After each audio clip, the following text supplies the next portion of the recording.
Welcome, everybody, to another edition of the Power Monkey podcast. We have one of the great former gymnasts of all time with us today, Jake Dalton. I'm a huge fan of Jake's. I've watched his career over the years, and to see what he's done both at a collegiate level and then part of Team USA, and now what he's doing outside of the gym, not as an athlete anymore, has been so impressive to watch. I know you guys are going to get a lot out of this podcast. Before we jump over to Jake and start asking some questions and see what's going on, I want to give a little bit of a background on who he is. Jake is a two-time Olympian, 2012, 2016 US Olympian. He's a four-time world medalist. He's also a four-time NCAA champion as part of the team from University of Oklahoma. And he is 28 years old, and he's actually stayed very active within the gymnastics community even after having retired. So, Jake, welcome to the podcast. We're really excited to have you on board. Thank you, guys. Appreciate it. Looking forward to it. So just to give everybody a little bit of a background on your gymnastics and kind of where you came from, can you tell people kind of where you started, when you started, and kind of how you got into the sport? Yeah, I grew up out in Reno, Sparks, Nevada, and did a lot of sports when I was younger. And I ended up going to a baseball camp, actually, and I was trying to be a pitcher when I was younger. So the baseball coach said I should do some gymnastics and would help my pitching arm.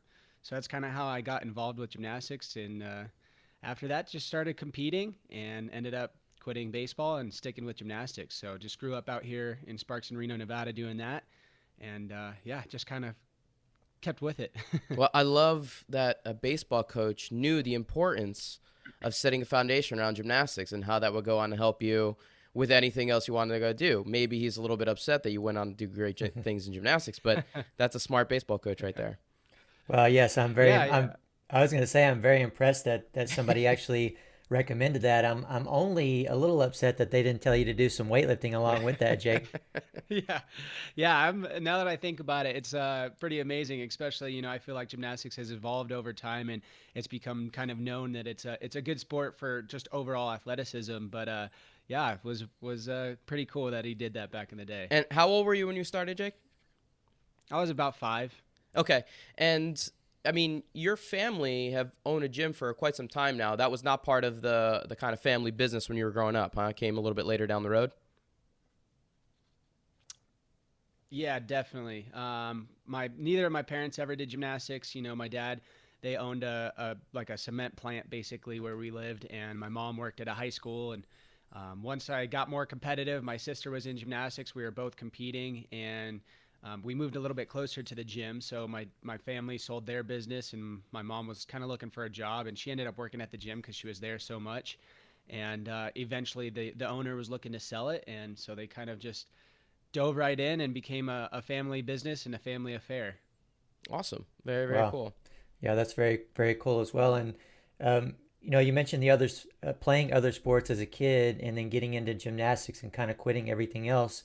What was it about gymnastics that stuck with you? Why did you stick with gymnastics? I think it's because I get bored pretty easy. So gymnastics, there's so many different skills that you can learn. You've got 6 events, plus you've still got trampoline to kind of play on. You've got thousands of skills on every event. So I think it was going to the gym every day and the possibility of being able to learn something new is what just was so exciting. Even when you're at one level, there's so many skills you have to learn, and then you're trying to prep for the next level. So just always having something new to learn and kind of chasing another achievement was, I think, something I loved since I was a little kid. For sure. And ultimately going to the Olympics in 2012 and 2016, as an Olympian, I know you get probably the same few questions over and over again. I know I get them when somebody finds out that I went to the Olympics. It's like, oh, wow, that's awesome. It must have been a really cool experience. That's what I get all the time. Like, yeah, it was, but it's more, there's more to it than that. What was it like, or even how did you do? What are a few of those common questions that you get, and how do you answer those? Yeah, definitely. Typically it's, how were the Olympics? Was it awesome? And I'm with you. The same exact answer is yes, it was awesome, and I loved every minute of it, but it's also extremely stressful. You're there to do your job, and you're stressing about competition, and there's all these other things kind of pulling at you, with whether it's media or just you're trying to get used to the Olympic Village. I know in London, one of our our apartments ended up flooding. So we had to move, the night before we competed. So there's just a lot going on during the whole time. But it's, now that you look back on it, it was an absolute blast. But yeah, when you're there, it's definitely a little bit stressful. Yeah, those opening ceremonies, they're cool to say that you went, but they're a little rough on the athletes, I'd say. Yeah, we end up skipping those as the gymnastics team. We compete the next morning. And so we actually we got dressed and we watched it on TV, but we actually didn't attend the opening ceremonies. We did get to do closing in 2016, which was cool. But usually we skip the opening ceremonies because, like you said, it goes so late. Yeah, the closing is where it's at for sure. That's where the party and the fun happens anyway. Yeah, the stress is over by then and it's time to relax and have some fun. So Jake, coming from the gymnastics world, we get a lot of kind of weird questions, a lot of weird things that people kind of think we do, whether that's, wave ribbons around the way Will Ferrell did in old school or, those kind of things. You get any weird questions about like what it is to be a gymnast and kind of the things that you actually do out on the floor? Not too much, maybe when you're a little bit younger, but I don't know. Mostly it's just how is it? What do you guys do? What events it is? The most common one is probably like, oh, how do you do the balance beam? You're like, well, I don't. So it's that's the women's event. So that's probably the funniest one that people come over and are asking about. Was it a struggle at all when you were a kid doing a sport like gymnastics? Did you get any pushback, leaving a sport like baseball or any other kind of those major sports that kids kind of do when you're a little kid and go on to more of a niche sport like gymnastics? Do you have any issues from other kids or any problems doing a sport like gymnastics? Oh, of course. Yeah, definitely. I think probably almost every gymnast, if you're at a young age where other kids don't really understand the sport very well, they just think it's, it's kind of a girl sport or you have to just run around in tights or something, where they're kind of uneducated about the sport. You're kind of getting, whether it's bullied or whatever, until they can kind of figure out you can do backflips, which are pretty cool. And then about the time of high school, people kind of start realizing this kid looks pretty strong. He can do backflips. That's pretty cool. But yeah, definitely when you're in elementary school, it's a lot of laughing, thinking it's a girl sport. But you just kind of try and ignore those guys and stick with your buddies that understand the sport for sure. And it helps when gymnastics helps you be good at other sports on the playground. Right. So. Yeah, but I think that's kind of changing a little bit, right? It seems like today people are starting to recognize the value of gymnastics and how cool it is. And I'm hoping that the next generation of kids growing up won't have to go through that as much and kind of be looked at as like, oh, wow, you guys can actually do some pretty cool shit. Yeah, Dave, that's what I'm hoping. Yeah, for sure, Dave. I always like hearing the story about you getting text or phone calls from your former friends that used to pick on you. Oh yeah. That now want you to teach them how to do a muscle up or whatever else. all the the jocks from high school that used to pick on me, and I was tiny in high school too. I was like under 5 foot for most of high school, and just got picked on mostly in joking, like it really didn't bother me so much. Yeah. But now they're all doing CrossFit and they're all like, "Oh, I'm so sorry. Can you help me do muscle up?" It's like, no, I'm really sorry, I can't. I remember. Good luck. I got actually like pushed up. I wore this shirt one time in high school. It said, if gymnastics were easy, they call it football. And just as a joke. And one of the dudes on the football team actually went to go play in the NFL for the Giants. And he was enormous, just a massive human being. And I remember him like picking me up and like putting me up against the locker, like lifting me like 5 feet off the ground and just being like, "What is this shirt?" I was like, I don't know why I wore this.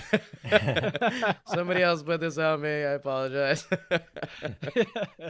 That was my attempt at some getting back at those other guys, but I'll never forget that.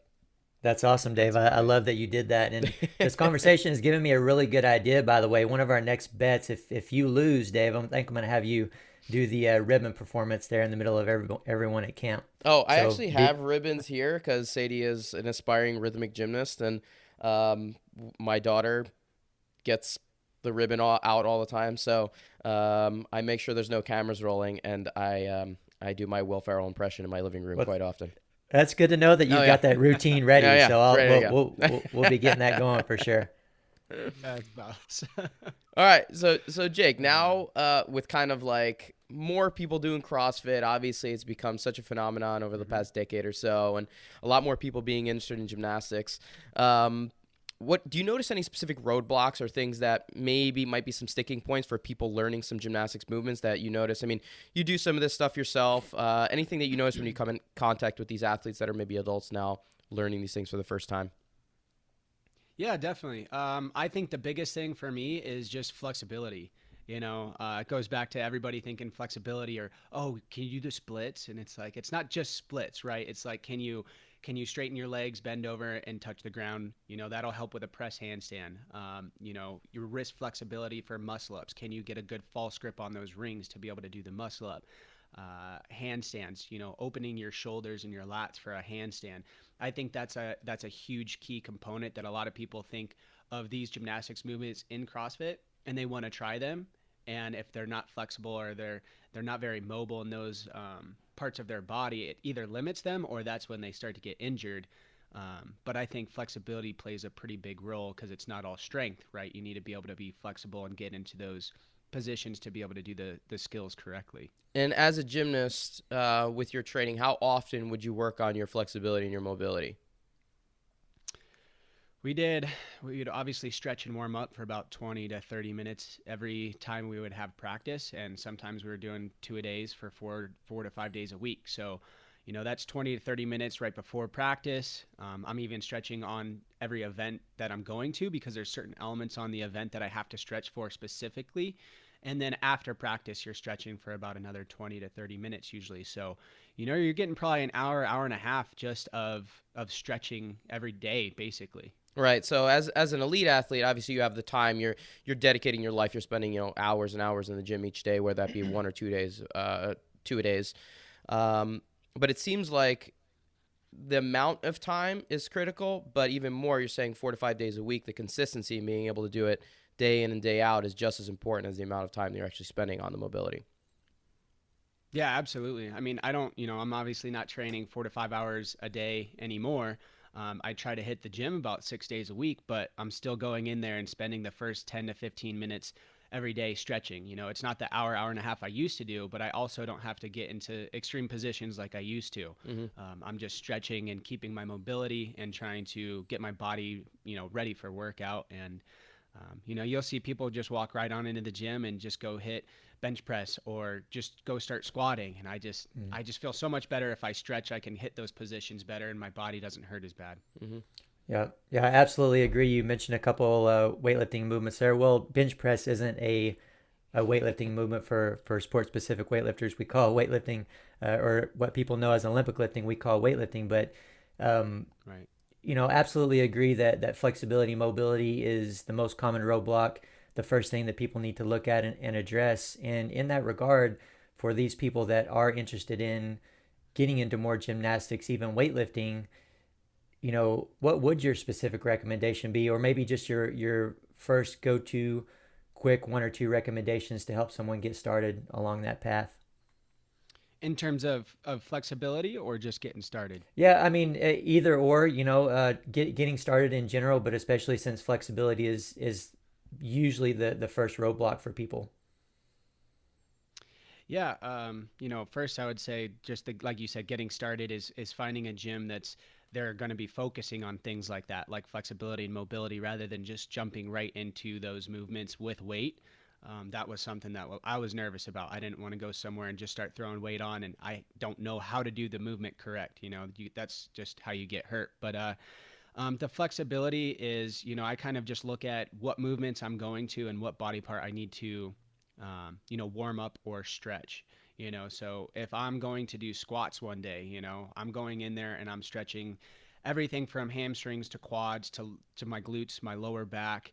And, because I can feel when I squat, my legs get tight, my back starts to hurt. And if I'm not stretching and rolling out, then I'm kind of in pain because everything tightens up. And if you're tight in your legs, that can pull your hips and your back and make every other part of your body start to ache or hurt. So I would definitely say, obviously, a lot of the weightlifting movements are going to be down in your legs. I remember seeing pictures of you out on the stage and your legs are just massive, you know, with all the lifting that you guys have to do. So definitely rolling out and stretching the lower body is a big component to start with for sure. Now, when you talk about stretching and specifically what you do in gymnastics and what you do for weightlifting as well, what are some of those go-to stretches that you use? Are they, I know you guys do more like long static stretching in gymnastics. Are you still using those, or are there other forms of stretching that you're using to warm up to get into these positions? Yeah, still doing the long static to kind of just improve my flexibility. But yeah, for things, I'm not sure if everybody knows what a butterfly stretch is. You know, you're kind of just sitting there with your feet clamped together and you're kind of stretching and leaning over. That's always a nice, easy one to kind of start with. And then obviously sitting in a straddle, getting my legs a little past 90 degrees and leaning to each side, because that one's great for hamstrings and also getting some glutes and lower back, trying to reach down and lay down on each side of your leg and then lay down, getting your chest down to the ground while your legs are straddled. You know, pike stretch, putting your legs together, trying to get your chest down to your knees, keeping those legs straight, and even bending one leg in and kind of putting one leg back, almost like a lunge with your leg on the floor, is another good glute and lower back stretch for me that I do every single day. You know, and I think everybody's a little bit different. If you specifically get tight in one area, that's something you maybe need to focus on more than other people. And for me, that's kind of my glutes and lower back. So Jake, if we move on a little bit from this stretching component and start talking a little bit about what you're doing now on the coaching side, you know, I've known you for years. You know, even when you were a JO gymnast and I was training over at Stanford, and we were all hoping that you would be part of the Stanford team, and unfortunately you decided to go to the dark side and go to OU instead.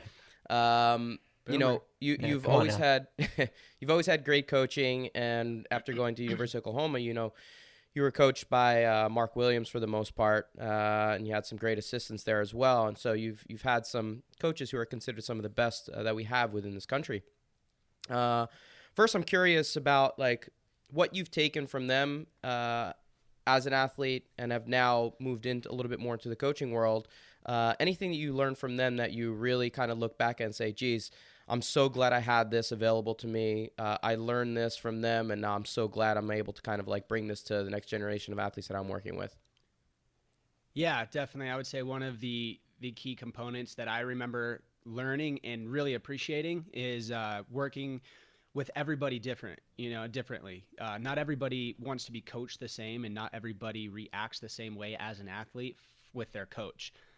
You know, I think if you kind of look back to that, the typical old school hardcore coach that just wants to scream or yell at everybody, I realized when I was younger that I needed that at certain times, but if I was like that, if I had that every single day, I just was kind of like burnt out. I just didn't want to do it. I wanted a little bit more of positivity and, you know, that positive reinforcement to, you know, just give you that push. Because if you really want to get better at something, you're going to push yourself and you're going to work really hard.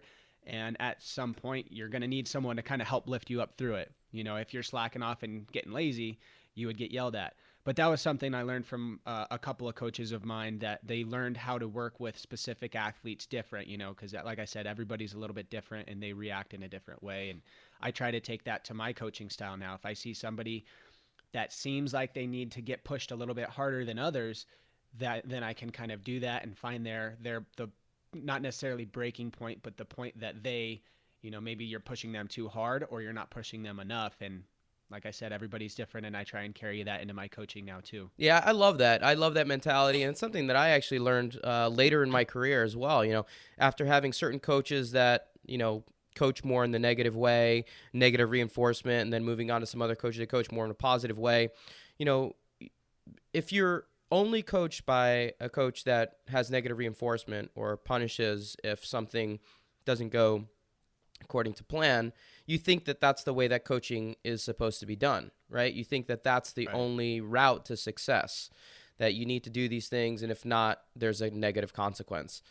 And I think, especially if you're exposed to it at a younger age, if you can start kind of getting around coaches that have that positivity and have that ability to get the most out of you and make every day in the gym exciting and enjoyable and something that you want to go and do, I think it completely changes the mentality that you have as being an athlete. I think it'll probably have less likelihood of burnout, less likelihood of wanting to move on to other sports. And I completely agree. And I'm glad that you mentioned that, because for me, it was something that I found later in my career with some of my later coaches, that a positive coach that reinforces positivity has such a huge impact in my ability to get the most out of myself, but then also my willingness and my wantingness to go into the gym, saying, oh man, like, if you had a negative coach, I got to go in this.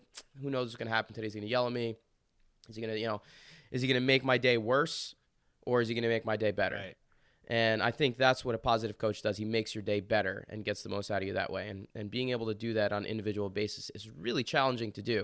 Do you find it that you're able to do it fairly easily? Because the coaches that were good at it that I worked with, it was like a skill, man. It was something that I looked at as, having a superpower, that they could kind of read my mind, right? That they were able to get the most out of me without me saying anything. And I always looked at my coach and be like, there's no way I can do that. Like, I can't be a coach on that level. I just don't have that in me. Do you find that you actually had that ability, or is it something you're kind of learning?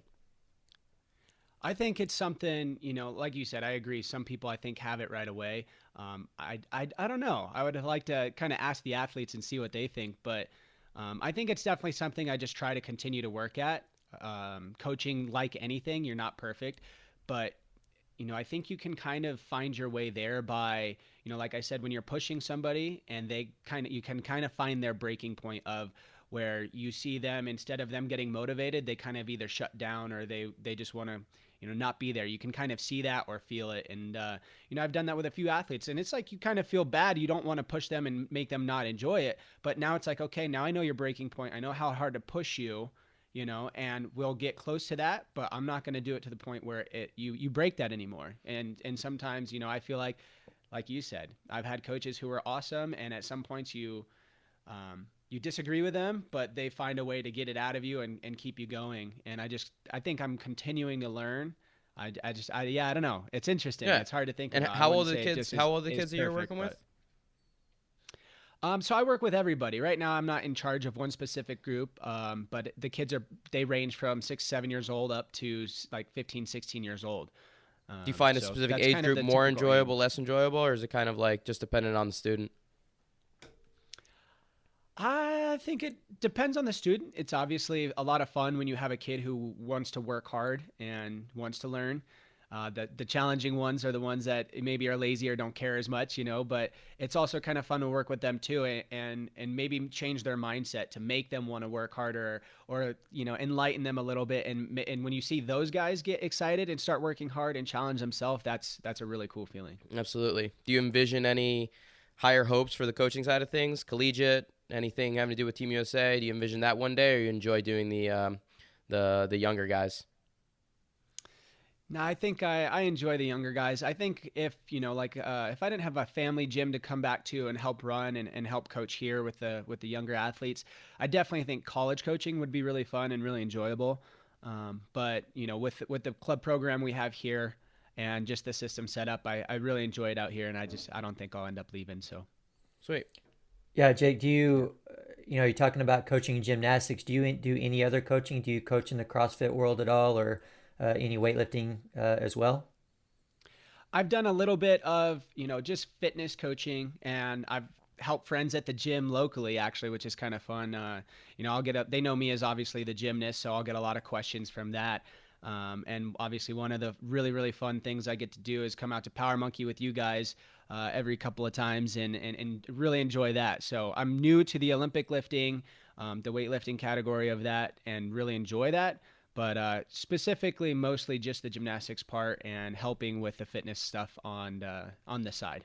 Cool. Do you envision kind of expanding the family gym into anything fitness related, or are you guys just looking to key in specifically on the gymnastics demographic? And is it heavily, weighted onto the women's side, or do you guys have a pretty good balance between men's and women's gymnastics? Yeah, the fitness side, I think there is a pretty cool avenue to go to with kind of an adult gymnastics class. We don't have any of those specifically right now, and once my traveling kind of dies down a little bit, I might look into something like that. But right now, our insurance for our facility doesn't go above, I think, 22 years old. So, but I've noticed over the last few years with CrossFit that a lot more adults in the older generations are getting into the gymnastics movements, and they're like, you should teach a gymnastics class at your gym, and you know, which would be really awesome. I think that's an avenue I'd really love to do, but right now, just being so busy, it's hard to be able to be there strictly for that class every, like, 2 to 3 times a week, every single week. But yeah, and then what was it? Oh, the expanding.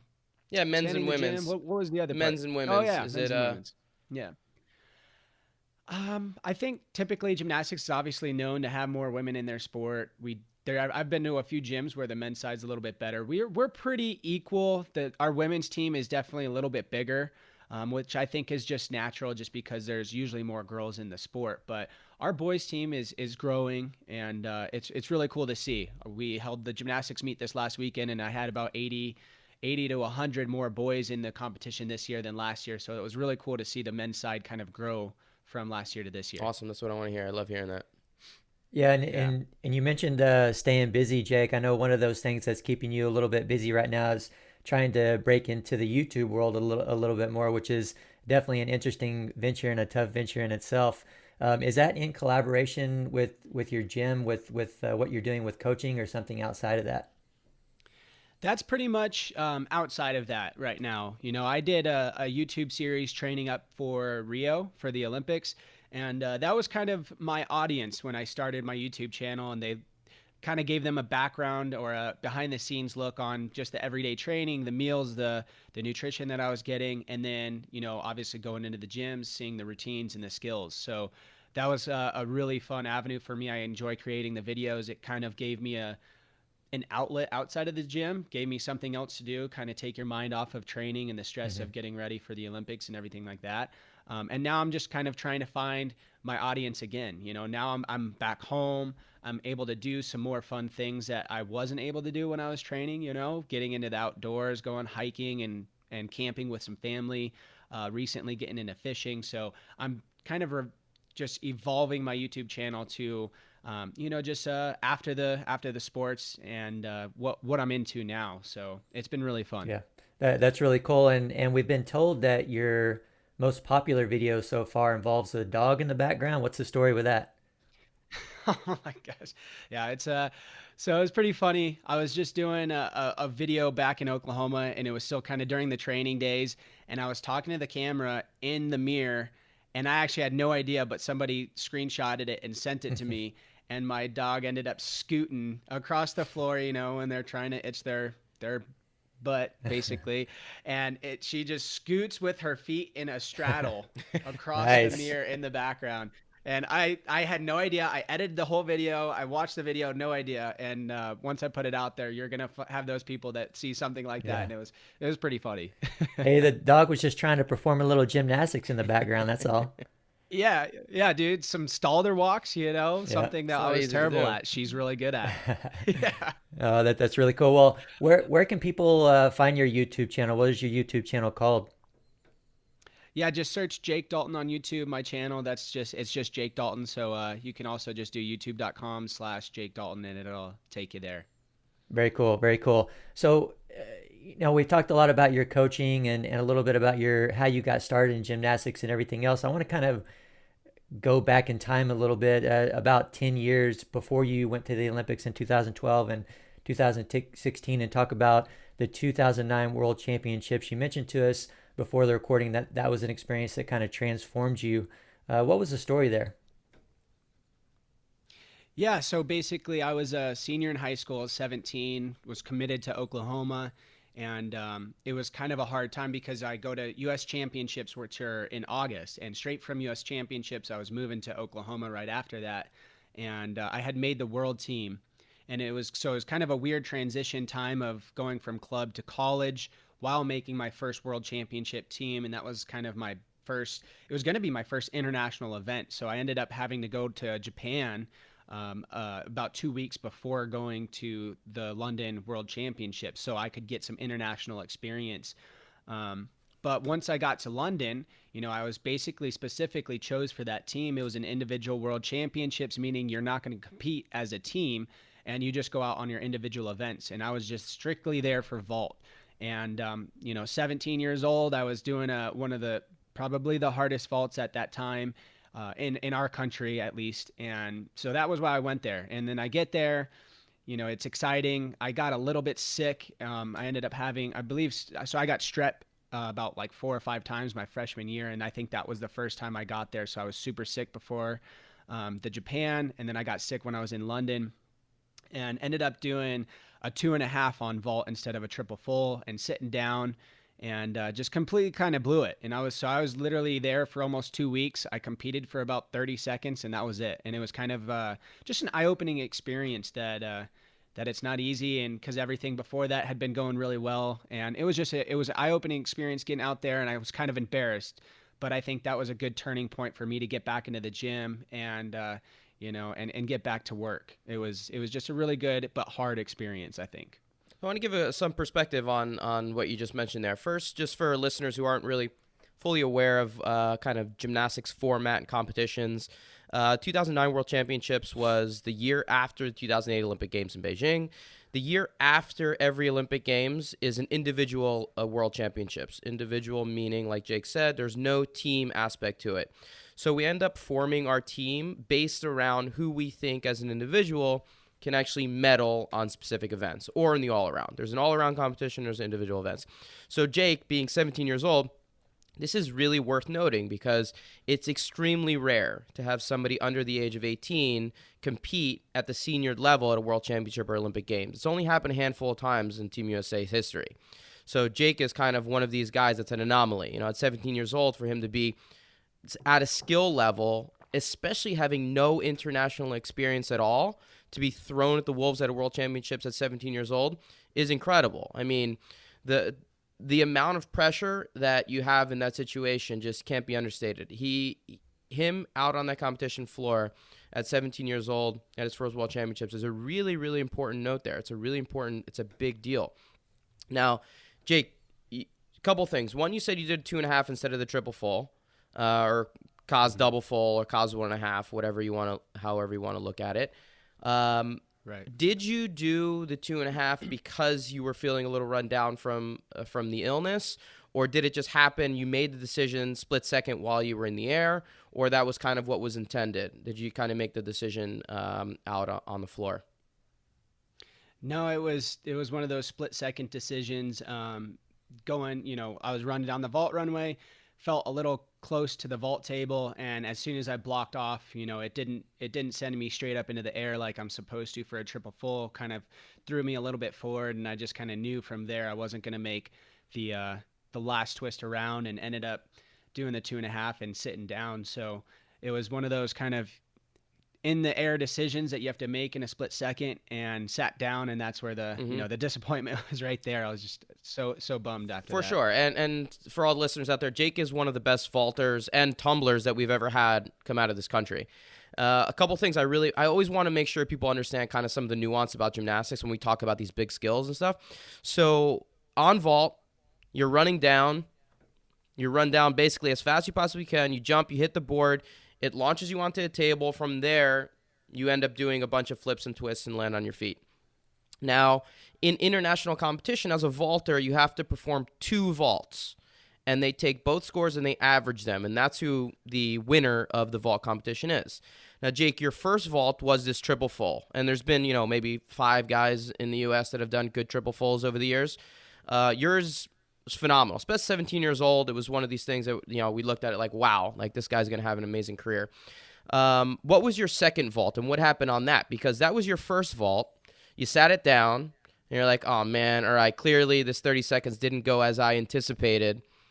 What was your mindset walking back to the end of the runway? What was your second vault? And did you basically already have in your mind like, okay, this is over. I can kind of just, put this one down too. It doesn't really matter. Or did you try to step up and say, I'm going to try to end on as positive of a note as possible?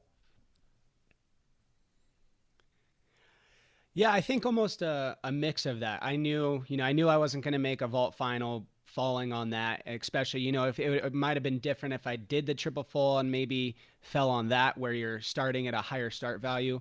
But I kind of knew I was already out at that point, but I did want to not embarrass myself again and go out there and actually land the next vault. So kind of, for those who don't know gymnastics, the second vault, you basically walk down the vault runway until the judge is done judging and you have to do the next vault. So the next vault's usually a little bit easier. And I went out and did a front handspring. I believe I only did a front handspring 1.5.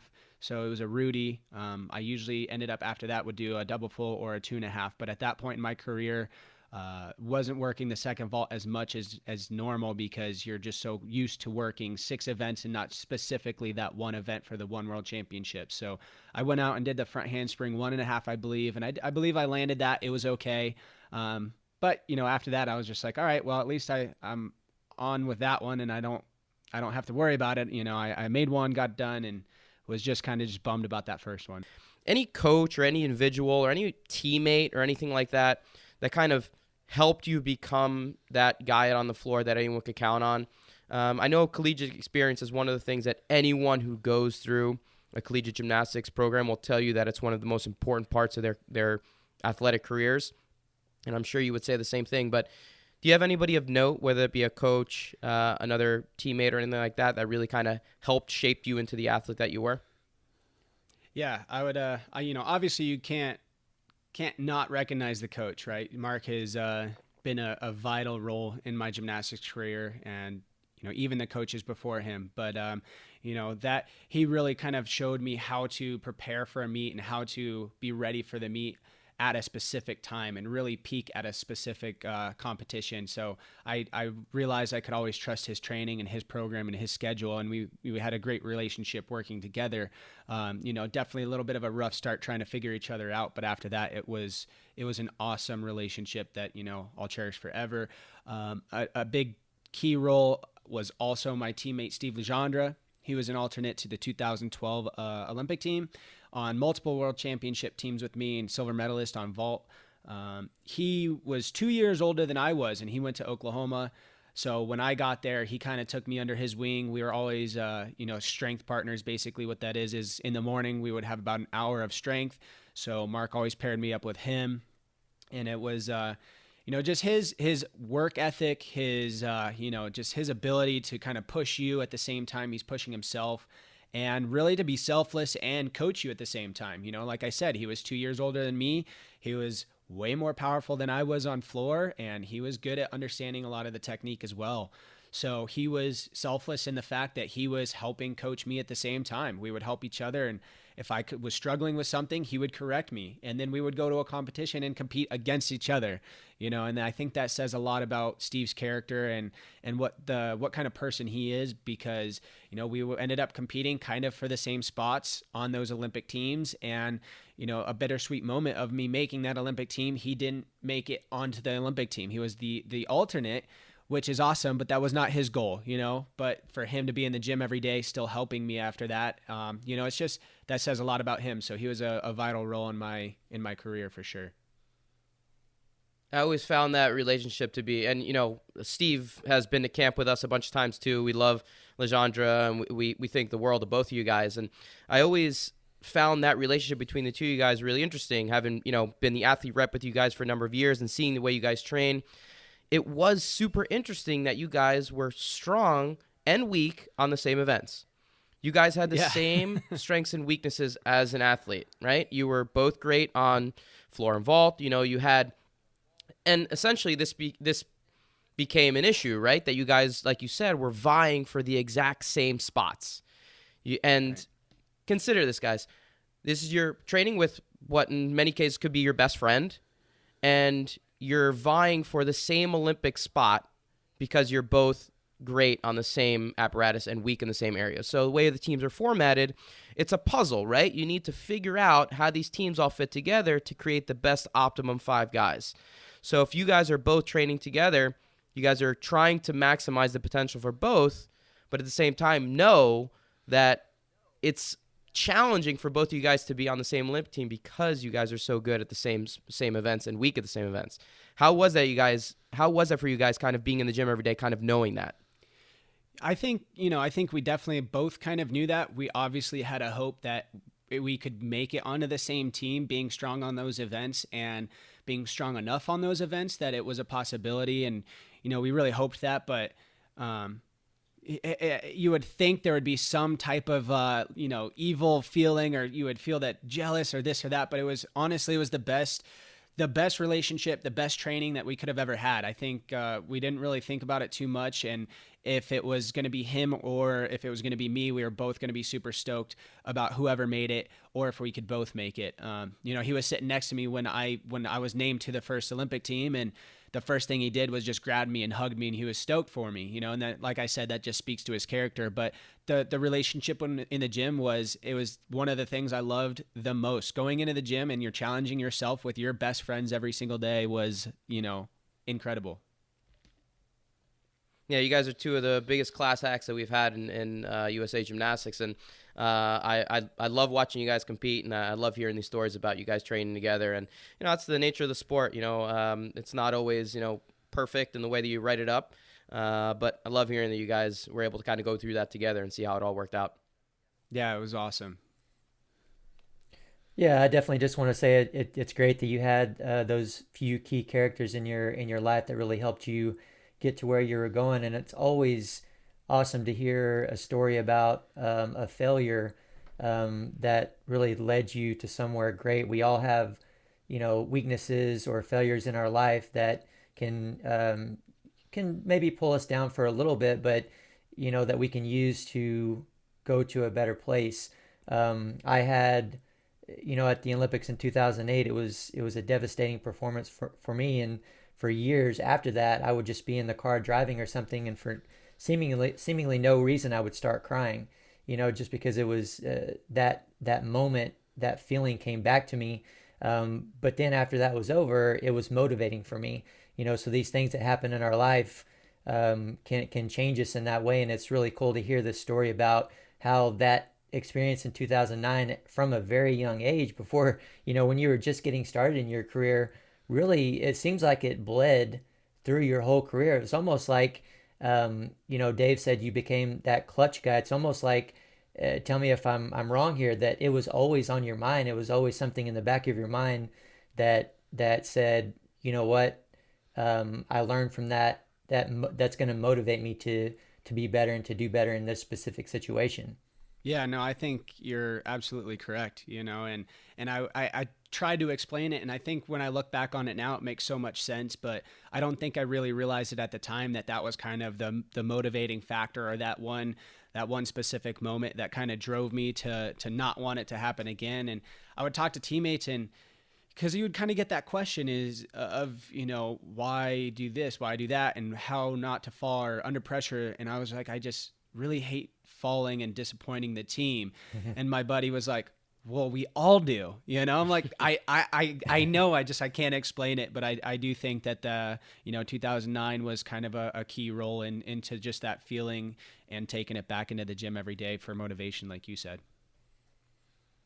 Yeah, well, I think some of it too is that when you fail in that way, or when you have these types of failures, they can either cause you to do it again because you're so scared of doing it again, or you figure out a way for that not to happen. And what I think happens too is that, it allows us, or it teaches us to accept the possibility of failure. And I think when we accept the possibility of failure, then we free up our mind a little bit to go out there and focus in and perform in the way that we need to. And it sounds like that's what happened there for you. But as much as I would like to continue talking about gymnastics, Jake, that I'm a weightlifter.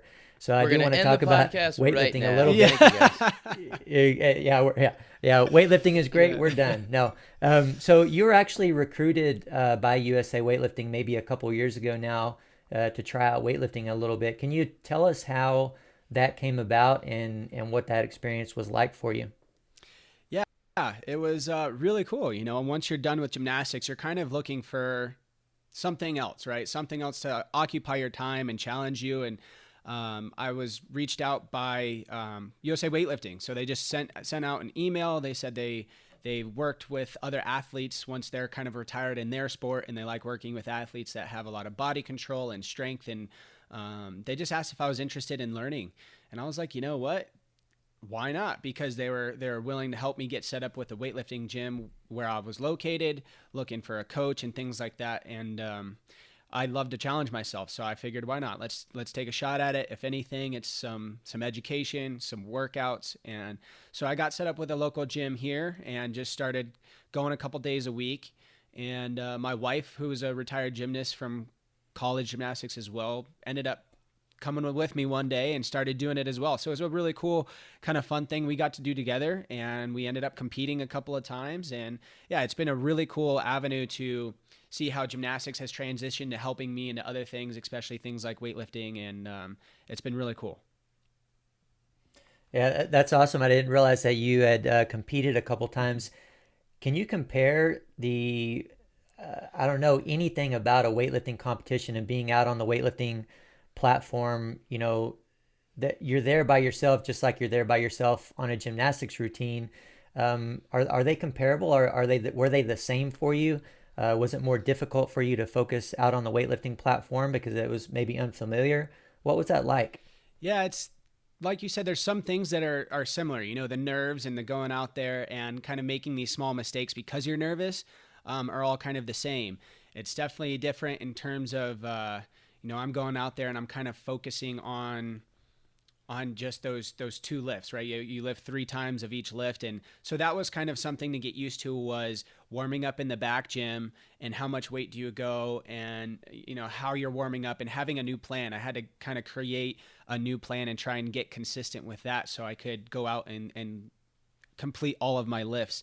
But and it's also different when you're out on the platform. You've got people or judges right in your face, so you're kind of that soul center person out there lifting. In gymnastics, there's usually a lot of events, a lot of people, a lot of things going on, but when you're weightlifting, I think that was a little bit more added pressure when it's just specifically you and everybody's sitting there watching you.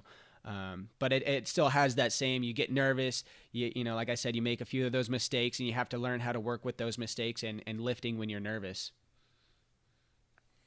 Yeah, are there any similarities, I wonder, to the warm-up process? You mentioned having to kind of learn a little bit more about that with weightlifting. And so to explain that a little bit, we get 3 attempts in the snatch and then 3 in the clean and jerk. And so before you go out for your opening attempt in the snatch, you're in the back room and you want to warm up to that. You're not just going to go out on the competition platform and try to lift a heavy weight cold. You're going to start with the bar and then start increasing weight and do a certain number of reps and set building up to that. And a lot of athletes will even take the same weight in the back room as they're going to open with out on the competition platform if they're a little bit inexperienced and don't quite have that confidence to make a jump yet.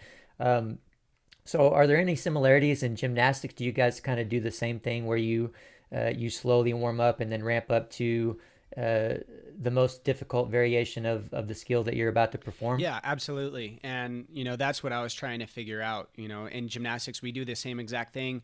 Every event you're going up, you warm up a little bit. Like you said, you're not doing the full routine that you would be doing when you're competing, but I would go up there and warm up the certain skills, especially the ones you're either nervous about or you maybe are a little more difficult and you need to do it and practice it before you go out there and compete it. So that's what I was trying to get used to, was going in the back, finding what weights I wanted to lift to, and kind of getting in that rhythm of I know what weight to lift on each turn, how many turns I should take. Just like in gymnastics, you don't want to go out there and do too much and get tired and then go and try your routine and fail or kind of get gassed out. And that was a really the same kind of component weightlifting. I was definitely not as experienced with the weightlifting, but that's what I was able to correlate, was how much do I warm up? How much is too much? How much is not enough? And I think that can be said definitely about both sports.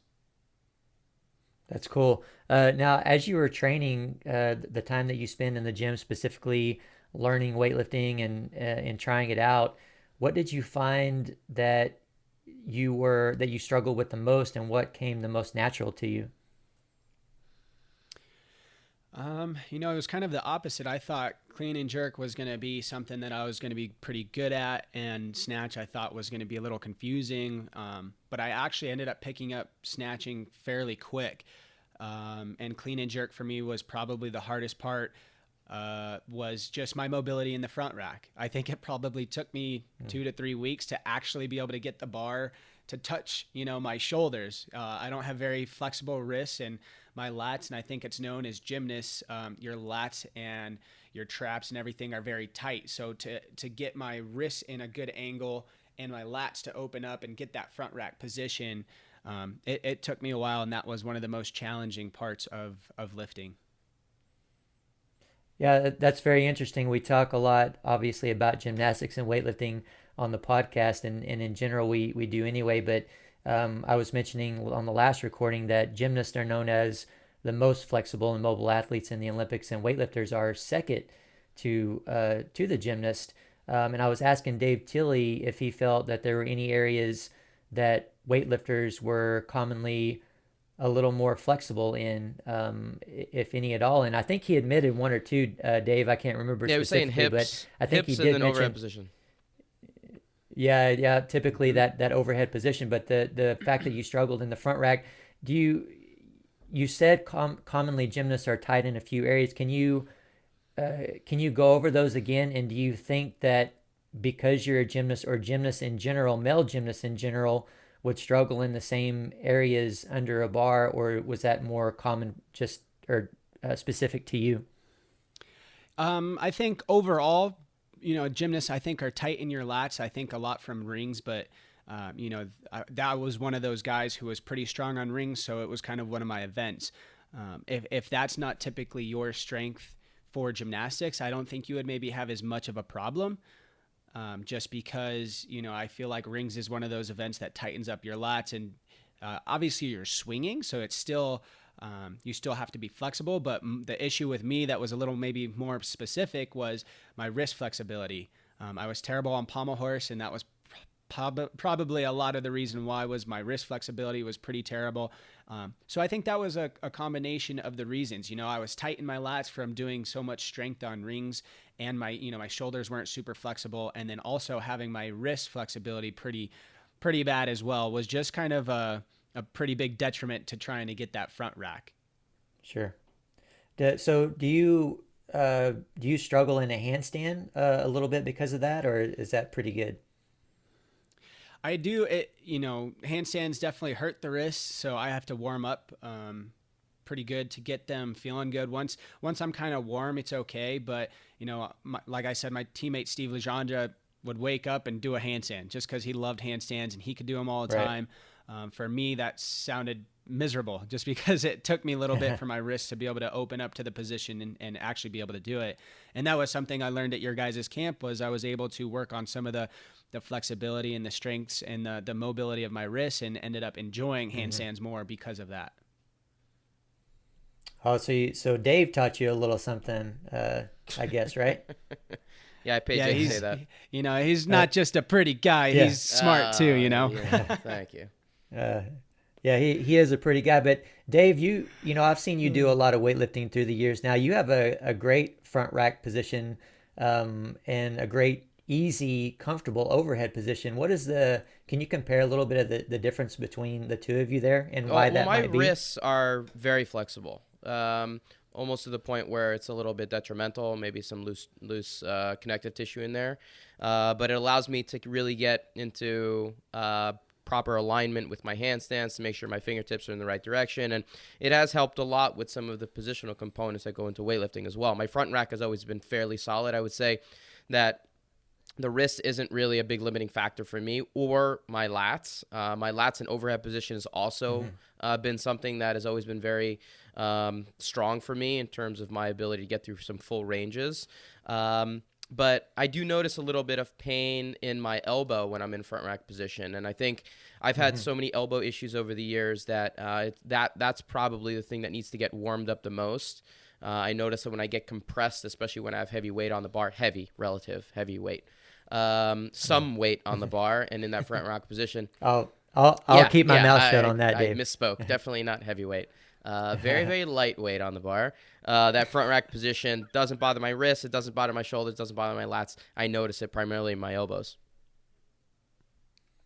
Yeah, the front rack is definitely very elbow intensive. I think a lot of people don't even think about that, and especially if it's not an issue for you. But for even the slight amount of tension there, you're going to feel it tugging on you pretty hard. I have people do front squats with straps a lot just for overall mobility work there, and usually that's where they'll feel it. It's really tugging on the elbow a lot with your arm being completely bent and shoulder externally rotated, trying to get those hands out to a certain width. But with all this weightlifting talk that we've done, Jake, and again, Dave, it's kind of an unfair question for us to ask, but something that we're asking all of our guests that we have on, and we're kind of keeping a running tally. And Dave is certainly by and far ahead of me on this. We ask, what is the better sport or discipline between gymnastics and weightlifting? Don't let me down, what do you Jake. think? Sorry, you broke up. So can you say that question again real quick? Yeah, for sure. It's just a question that we're keeping a running tally on for all the guests that we have on. And, fortunately for Dave, it's been mostly gymnasts, so he's winning right now. But what is the better sport or discipline, gymnastics or weightlifting? Oh, man, I'm going to have to go with gymnastics. Yeah, all right. Wow, I was never going to speak to you again, Jake, if you went in the wrong direction there. Yeah, definitely understandable that you would say gymnastics. I already chalked that one up as a loss. And now, Service, I'm worried that he's a weightlifter, but I'm worried that he's going to say gymnastics as well. So I kind of don't want to have him on here. But, coming into the CrossFit community and actually being on a podcast where you have a weightlifting specialist and a gymnastics specialist, and with Power Monkey and with CrossFit really bringing not only these two worlds together, but a lot of other sports and disciplines as well. What are your last kind of quick thoughts on weightlifting? Do you think that gymnasts would benefit from doing a little bit of weightlifting? Do you think weightlifters would benefit from doing a little bit of gymnastics? Yeah, I think definitely on both sides of that. I've talked to, Dave and Mike from Power Monkey a couple of times, and even you a little bit about it. I think gymnasts really have lacked on some of the weightlifting components. And I think it's, because most of us think if we do weightlifting, you're going to get bulky, or you're going to, lose the fast twitch muscles by doing squats and kind of some of those movements. And I think we really could have benefited from that. I know Dave's got a couple surgeries down on his knees. I've had 2 surgeries on my left knee. And I think that's a pretty big issue in the gymnastics community of not stabilizing some of those, muscles around our knees or our hips. And we could really benefit from doing things like squats and getting into the kind of the hip mobility, where I think a lot of gymnasts lack as well.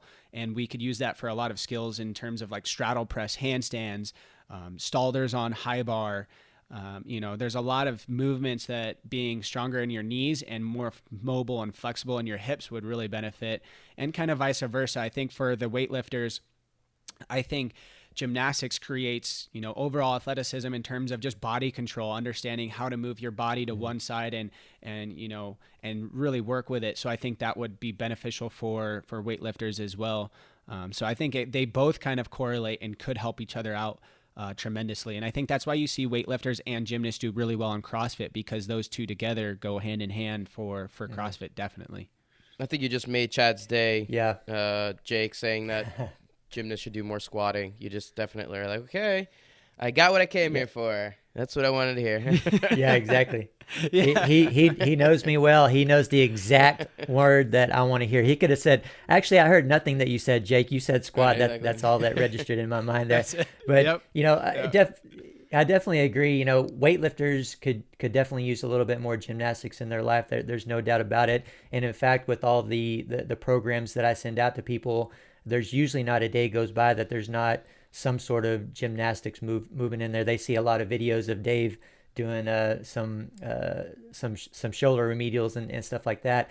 But now that you both of you guys have previous knee surgeries, Jake, do you think from the squatting that you've done over the last couple years, would it be fair to say that your legs are stronger than they've ever been, that you're maybe more, that you're healthier and could have potentially had better longevity if you would have been squatting before?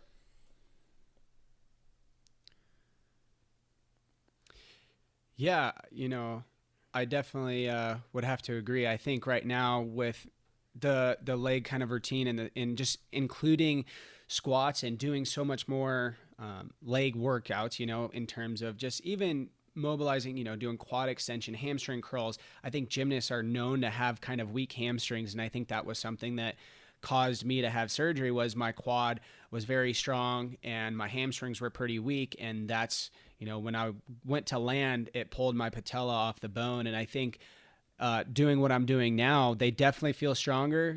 My joints and kind of my ankles and things that I would tumble with still kind of hurt, but in terms of overall stability with my legs, they definitely feel really good right now. And I think it would have benefited, tremendously in my gymnastics career. And I think that would be just one thing that I regret, is just not knowing enough about it. For sure. And once again, that's great to hear. Thank you for those kind words about weightlifting. And we're now reached the point of the recording where we're gonna play a game if you're up for a game. And you can pick between two that we have to offer. One is the random question game, and the other one is Would You Rather. Ooh, let's do Would You Rather. Can't go wrong there. That's always fun. All right, very good. So I'm gonna get my my daughter's Would You Rather cards here that I have available. Let me just shuffle those real quick. Nice. Just so we're sure that I'm not cheating or anything like that. All right. So the first one is, would you rather suck on a drool sickle?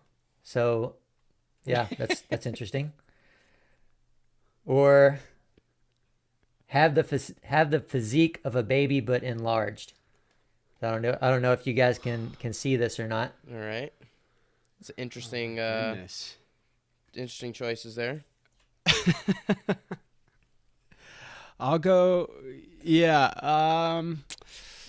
Let's go with the baby physique enlarged, probably. Whoa, really? Man, that's the rest of your life yeah. right there.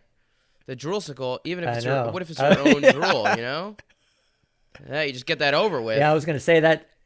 Yeah, that's just a one-time true. thing. I mean, I will surely probably puke after that, but yeah, I can make it without the baby. But at least physique, it's done. Yeah, that's true. True. Yeah, you can't take it back now, though, least Jake. it's So done, for sure. that's it. It's done. Your choice is made. Yeah, it's bad call. All right, Jake. Well, I was just gonna say, hopefully we don't see you actually head towards that. We want you to stay with the physique that you currently have. Jake is known for being one of the best bodies in the world, gymnast ever, kind of a thing. So I'm highly skeptical that he would actually want a big baby body. Well, I was gonna say maybe that's why he's okay with it. He's had this body his whole life. It's okay if he doesn't have it biceps anymore. Are my quads, so I don't think he's losing those anytime soon.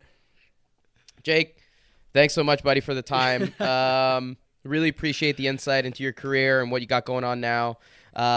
Where can people find you? What do you got going on? Where's your gym at?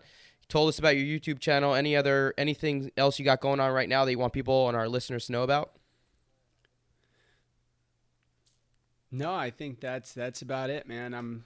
I think that's about it. So I appreciate you guys having me out here, and yeah, pretty much just social media. And if you're out in Reno Sparks area, if I end up at Power Monkey and you see me there, man, just love collaborating with people and hanging out. So thank you guys so much for having me. Thanks, man. And can you let people know what your social media accounts are so we can point them in the right direction?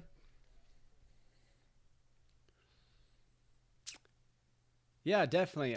Both Twitter and Instagram is just Jake_Dalton. And then you just same thing for YouTube, youtube.com/Jake Dalton. And hopefully I can see everybody there. Yeah, Jake, thanks again. And I certainly look forward to seeing you back out at Power Monkey Camp once again. For the listeners out there, guys, be sure to head over to powermonkeyfitness.com for services and upcoming events. Check out our Instagram pages for regular teaching and technical content at Power Monkey Fitness, also at Dave Durante and at Ollie Chad.